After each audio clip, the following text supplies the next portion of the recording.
filmmaker, and for the last 20 years I've been doing hip-hop. I've been doing youth mentoring, youth ministry. I've been acting in theater, television, and film. And in 2014 I decided to start my own company and to create a film and to create content that I thought was inspirational. I participated in a lot of other people's projects, and I wanted to create something for myself, tell my own story first, but then also create faith-based films that the entire family can see. Got you. And I know you released Chasing Destiny. Yeah, Discovering Destiny. Yeah, Discovering Destiny. Yes. And then so I know that's based on your life story, correct? It is. It's a documentary that chronicles my journey overcoming alcohol addiction, abuse, gang affiliation, etc., and my personal pursuit of purpose. And that's what the whole film is about. People leave inspired to pursue their own purpose. It's not just about my journey, but everyone has that common thread where we all want to know what our purpose is. So people that have seen the film, and it's been seen by private screenings throughout California so far, and everybody is empowered, to want to go pursue their purpose. Cool. And then I know you had a premiere not too long ago was it in LA? Yes. And then for those of us who missed it, like are we going to be able to go to like another screening, or is it going to be definitely online? Well, I'll tell you about the LA screening briefly. It was huge. We had over 800 people attend. It was at Crenshaw Christian Center in Los Angeles. We had celebrity guests like Jimmy Smits, his wife Wanda De Jesus. People throughout the community came to support the film. They were all, again, inspired. The next screening is going to be at a festival, and that's in Oklahoma on April the 19th of this month. And we're going to hit as many festivals in as many states as we possibly can, because the more festivals you win, the greater your chances are of getting distribution, because I ultimately want to sell the film, whether it be to Netflix or some other online distribution center. We're also going to be at Cal State San Bernardino, which is local. Okay. That's next month. I have a date that's pending, and we'll be at San Bernardino Valley College also. So as soon as I get both dates, I'll post those on social media. Okay, awesome. And then I know you said you guys are going to do the festival, so are there what upcoming festivals do you have in the works, or are you looking forward to? Well, I'm looking forward, honestly, to the one in Oklahoma on the 19th. It's called Bare Bones Film Festival. And what's kind of ironic, the first festival that selected my film is in my father's hometown. It's a little town called Muskogee, Oklahoma, but it's the biggest festival that they have in Oklahoma. So I'm excited about that. But the film has been submitted internationally, because there's festivals strictly for documentaries, and I've submitted it in Africa, I've submitted it in Europe, Asia, but also in the major metropolitan states, like New York, Florida. So everything is pending right now. This one was the first one that selected it. Everyone else is, there's a selection process that you have to go through. I'm looking forward to traveling. I'm looking forward to seeing the audience reactions in different geographic locations. And I'm looking forward to the possibility of winning, because that tells you as a filmmaker that the story was embraced. Awesome. And then I know you said the Discovering Destiny is about purpose. So why is it important for people to know their purpose? Well, one of the main reasons, Naomi, that it's important that people know their purpose is otherwise we just kind of like drift through life doing what we think is right, or we get a job that we don't like. It's the difference between existing and living, the difference between surviving and thriving. And everybody should experience, a life worth living, a life worth remembering, where you can actually sit down with your grandkids and tell them what you did in life, and not just you ended up on a job by default, or in a relationship by default, or any other circumstance of life. Once you know your purpose, I talk to kids a lot, and I was asking a group of kids about the purpose of a car, and they were, obviously to drive, not to live in it. And we went through these different silly examples of, the purpose of things. And I think it was Einstein who said that where purpose is unknown, abuse is inevitable. And if people don't know their purpose, and they just drift through life. Got you. And then like when you mentor youth, what's like the number one advice that you give to youth, especially inner city youth, on like how to find themselves? Kind of, because sometimes I run into some like Yeah. young teenagers, even young adults who like they always say, "Oh, I don't have a purpose," or so. Yeah. Like, what's your advice to them on like learning how to tap into it? That's a great question. My advice, because I do a lot of inner city speaking, my advice to that group or that demographic is you have to love yourself. I see so many, and I did it. I've made a lot of mistakes in my life, hence the movie Discovering Destiny. I see a lot of young people who want to fit in and they want to be a part of what they think everybody else is doing. They want to be cool. And I get it. But you can't fulfill your purpose being cool. You can't dress like everybody and talk like everybody and go where everybody else is going. I'll give you an example. When I was a kid, my mom and dad noticed that I was gifted, so they gave me piano lessons. Well, I played for 5 years and I was classically trained and I was really excelling. But the guys in the neighborhood found out and they started making fun of me because at that time in the 80s, it was kind of associated with being gay or being feminine, to play a musical instrument, as weird and crazy as that sounds. Yeah. And as soon as I got that connotation, I was like, I'm done. I don't know where I could be right now had I kept playing because I got very good. That was not just me exclusively. Kids are still going through that now in 2017. So my advice to them is to oh, embrace being alone.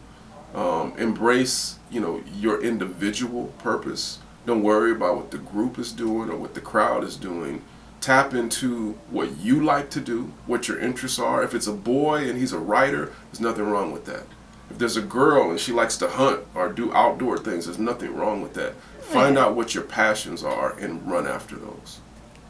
I agree.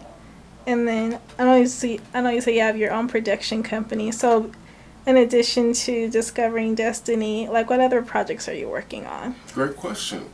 I also write books. The production company is not just going to produce film. It's going to produce literature. It's going to be an entire entertainment hub where you can get music, you can get books. When you come to a speaking engagement, you'll have DVDs at the product table as well as books and literature. So the next project is my book, Pursuing Purpose, and that comes out in June. And that just really expounds on the film because I could only include so much in a 70-minute film. So now we get to include everything to really broaden that and make it as practical as possible for people to actually know how to. I hate it when people tell you what to do and they don't tell you how to do it. Yeah. So Pursuing Purpose sounds like a great title, but everybody can start where they are on their job. They don't have to quit their job. They don't have to get a divorce. They don't have to do anything drastic, but we can start doing inventory of our lives. Then we start pre-production of the next film, Reaching for Rainbows. That's going to be, pre-production is going on now. We're going to start shooting at the end of summer. We're securing big names for this particular film. The first film, obviously, we did what we had to do. But with this particular film, we'll have a broadcast, great story. It's about love, it's about betrayal, and it's about the tough decisions that people have to make in situations like that. Oh, interesting.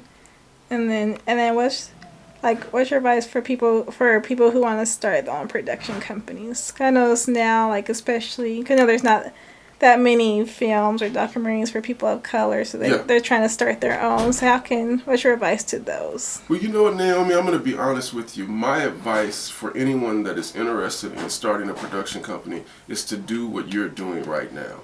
Get a camera. It's just that easy. A lot of times, especially back in the day. Now, if you came up with Spike Lee and you came up with a lot of cats in the 80s and 90s, equipment was so exclusive and expensive, and you had to, even when he shot She's Gotta Have It, he had to go out and get a credit card and max it out in order to create a budget. Nowadays, you can go get a camera and you can start right now with short films. I started doing shorts before I did a full-length feature. I was in other people's shorts. I didn't shoot my own. My first was a full-length. But you can shoot short projects with a Mac computer to edit it and a Nikon or any type of camera.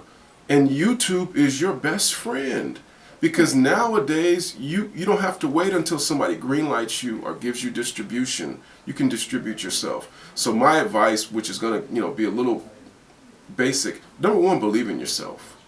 I waited, I'll be 43 this year. For the last 20 years, I wanted people to believe in me. But you got to believe in yourself first. And we spend so much money on other people. I see your hair is done. It's beautiful. We go give the beautician some money. We give the car dealer some money. We go to the restaurant tonight and give them some money. Invest in yourself. Take some of that money and buy a camera. Take some of that money and maybe you have to, get some friends to be in that first project. If that's the production company that you're going towards is in regards to film. But utilize the resources you have right now because it's almost easy because of the amenities that we have with social media. Let the people on Facebook be your first audience, and Snapchat and Twitter and Instagram, etc. Got you. And then also I know with social media and stuff, how kind of people say branding and stuff too. So how can somebody, I guess, brand themselves through social media and really utilize it? I like that. You ask very good questions. That's big. Now this is kind of mature, but I believe that people can get this. To brand yourself on social media, you first got to know what's your passion. My passion is inspiration. So I don't just post film snippets every day or behind the scene footage or bloopers or outtakes. I also post inspirational messages. I will post a picture of myself, but it will have a theme at the bottom of it. You can make it today. And there might be a little blurb at the bottom of it. But you got to find out what it is that you like to do. What's your passion? Is it music? Is it abstract? Is it science fiction? Is it, are you a makeup artist? Then you should be consistent with whatever it is that your passion is. That's going to build your brand. I think of one particular friend, her name is B. Hunter, and she started off in FITM as a designer. She started designing clothes, shoes. Well, she broadened that and she got into video like yourself. Now she's just an artist that does so many things, but all of her posts have to do with her art. She is her art. The way she cuts her hair, the way that she wears her clothes, it's all art. So that's what she's selling, so to speak, or promoting, and it has become her brand. And just like Timothy Jones Productions or Timothy Teach Jones, when people think of my name, they associate that with inspiration because that's what I do. I have some fun. I post some pictures of my kids. I'm not really into posting pictures of the dinner that I had tonight or, anything like that. That's just me. But I know a lot of people who are, but find out what your passions are and be consistent with that. And that will become your catchphrase or your brand. Reach me, the best place to reach me right now is social media. Whether that be Facebook, Instagram, Twitter, any of the social media formats, there's only one Timothy Teach Jones. There's a million Timothy Joneses, but if anybody looks me up, Timothy Teach Jones, they can connect with me, follow me, send me a friend request. But then also I can keep them informed of future film festivals, future film screenings, music that's coming, books that are coming. And not only just keep everybody informed, but keep them uplifted because everybody, all the people that I connect with, I'm considering you to be someone I'm talking to. Everybody has a dream. And my passion is not just making my dreams come true. My passion is helping you make yours come true. The young lady I met a moment ago into missions, wants to go back to Africa. I want to go with her. Whatever it takes, if we all partner up and we spend more time collaborating than we do competing, then together we're better. We just make each other better. So that's my thing. Follow me so you can find out what I'm doing, but so that I can inspire you to do what you're supposed to do. Cool. Thank you, Timothy. Definitely. All right. Thanks.